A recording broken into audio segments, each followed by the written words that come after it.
Okay guys, dua-dua belah ni ada benda ni. Dua-dua belah ada benda ni.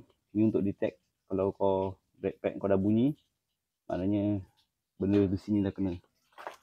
Kau tengok ni. Okay, yang ni hampir-hampir ya.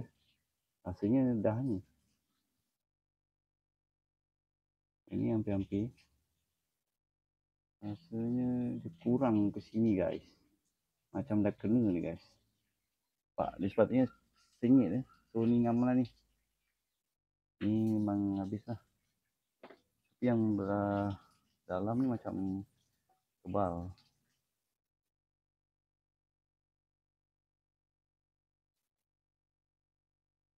Sikit lagi nak kena guys.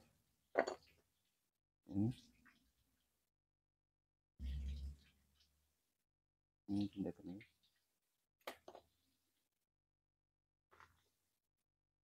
So, kita ambil balik besi dia ni. Sebab ni tak ada besi ya. Letak balik kat sini.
Kita masukkan yang belah dalam dulu ya.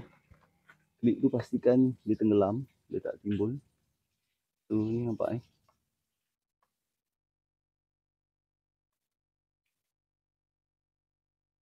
Tu dia tenggelam. Maknanya dia masuk lah.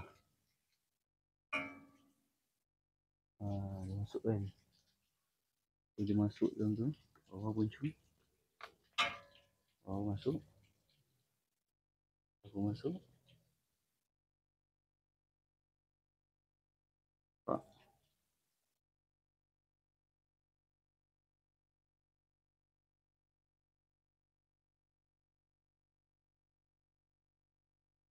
Bawah masuk.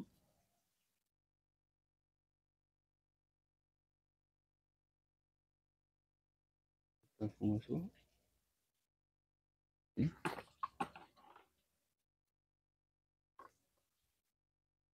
Dia punya ni pastikan masuk guys ya. Masuk dalam slot dia. Masuk dalam slot dia. Itu. Jangan kat atas macam ni lah. Kat atas ni tak boleh. Dia kena masuk. Masuk dalam. Sebab dia detect bila benda ni dah haus, dia akan bunyi. Kena ni tu.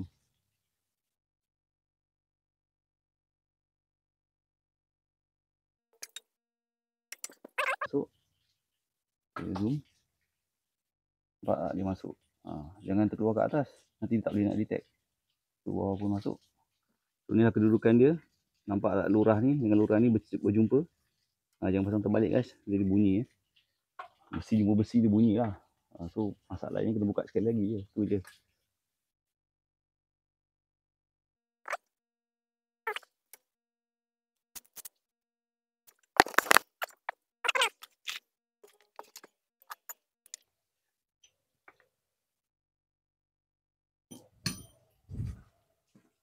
Dia ni bahaya guys ya. Kena ada safety yang betul-betul.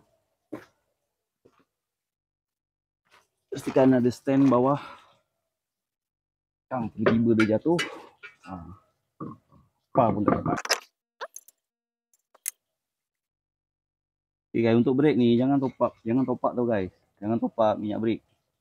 Sebab minyak brake itulah yang menandakan brake pad ni dah haus. Kalau minyak brake itu dah turun, maknanya brake pad kau mesti nak nipis. Tapi kalau kau top up tu kita kena ni lah, buang sikit brake pad dia tu, oil brake dia.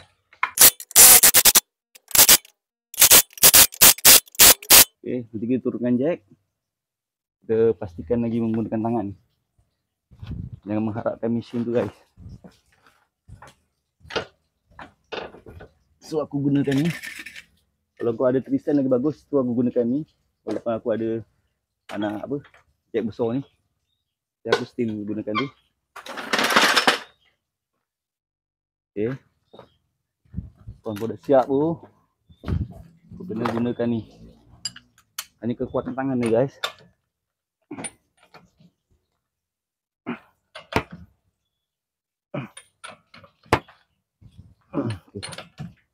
Terbaik lah. So kita buat yang sebelah sana pun proses dia sama macam tu. Okay guys, selamat mencuba.